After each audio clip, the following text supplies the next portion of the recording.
Thank you and good morning. It is a pleasure to be back at the Education Symposium. So we're going to be talking about the Escondido High School District in sunny San Diego County. When many folks hear San Diego, they associate it with the downtown and our coastal areas. As a matter of fact, there's a number of school districts in the county that don't even have air conditioning in their classrooms. But up in Escondido, it's a little bit different. We are only about 25 miles away, but we have 5 to 6 weeks where we'll hit high 90s, low 100s, very little relief at night. And so what that does is that causes us to be a district who is both a high user and a high demand district. Or demand, it's that period in time where everything turns on at once and you have a big spike, the meter is just humming, and you got to pay for that on your bill for the next 11 months. Our peak usually occurs in September when the kids are just coming back from lunch, teachers are going to the classroom, students are going to the classroom, all the other adults seeking refuge in the office. And in that about 10-minute period, everybody turns on the light switch and everybody turns on the air conditioning unit. And we need a lot of power to power up our schools at that point. So our approach was twofold.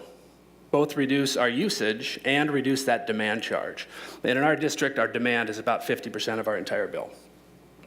Our facilities, we have 7 sites. To put that into perspective, it's 1.3 million square feet. In 2015, that cost us $1.6 million to power up that space. So that's a lot of area that we need to maintain, that we need to keep safe and secure, and that we need to provide power to. And while $1.6 million seems like a lot of money, it is. It's a big number. It's significantly less, as you'll see here, than what we would have paid had we not taken a proactive approach. When I joined the district in 2011, if you were to ask somebody now, they would say, oh, the recession was over. The recovery had started. Well, I can certainly tell you back in 2011 and 2012, we were not feeling any impacts of a recovery. We were still on a reduced school year, and we were always looking for ways to cut costs. The single most asked question of me at the time was, why don't we have solar? Why aren't we taking advantage of the sun to provide us some of our electric need? And so we did an audit of our facilities, and what we found out was that we were very, very wasteful, that we didn't have the funds we needed to improve our building envelope to get the right-sized solar system. We couldn't afford to front a significant amount of cash only to have it paid back over 20 years. So at that time, it was not an option for us. But what we did decide was we need to start somewhere. We've got to start doing something. So if you look in 2013, we started on phase 1 of this. And if you're paying attention to those bar graphs over there, it doesn't look like we're doing a very good job because it's 2011, 12, and 13 happens to be higher than the other 2 years. Looks like we're going the wrong way. But indeed, what we did is we brought on 175,000 square feet in a small high school. So we've rebenched our mark. If you can't see that, I'm not sure how well that's, not very well. It is about 6.6 million kilowatt hours is what we used in 2013. So that is our new bench. With phase 1, we utilized on-bill financing.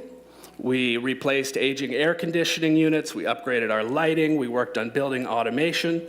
And not to minimize the impacts, the positive impacts that had on our bill and on the learning environment in the classroom, what it did do was it freed up an ongoing funding source for us to hire a full-time energy manager.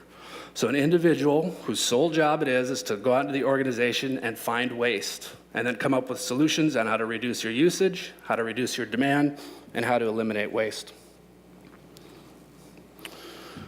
Now we can see we're getting somewhere. Went from 6.6 million in 13 down to 5.7 already in 2014, and we're off to Proposition 39 work.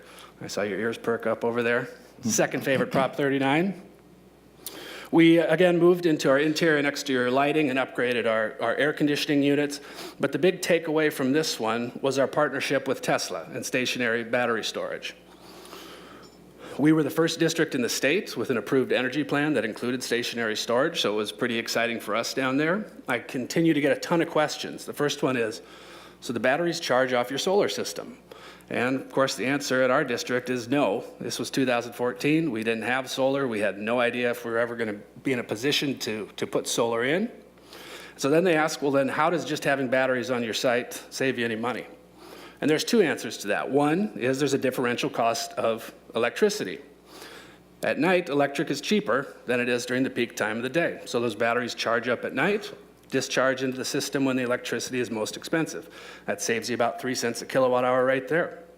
And then tackling part two, which is our demand.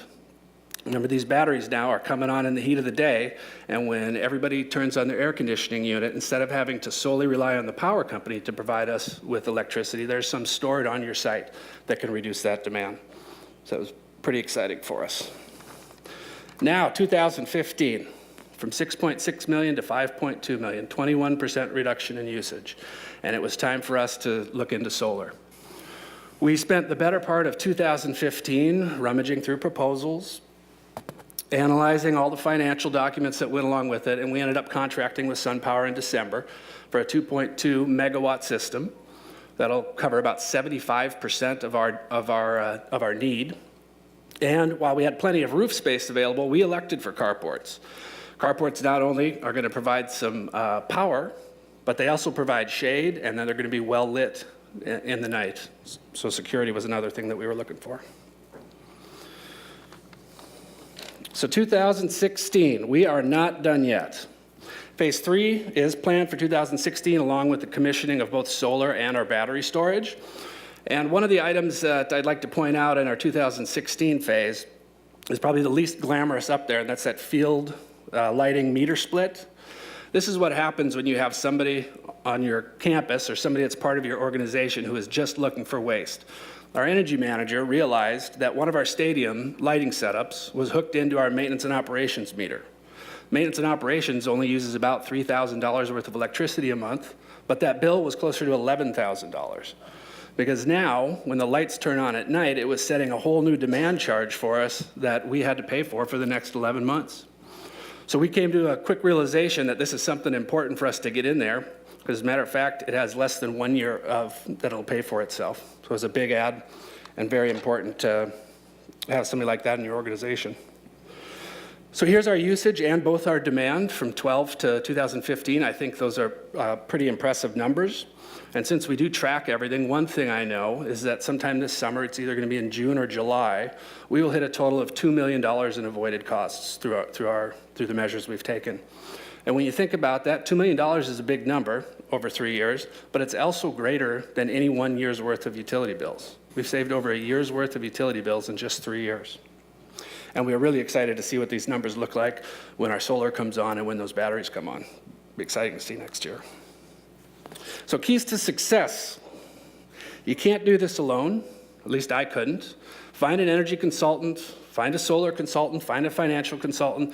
Get somebody involved who not only can lead you to the path of funding you didn't know existed, but can also help you make this plan a long-standing master plan.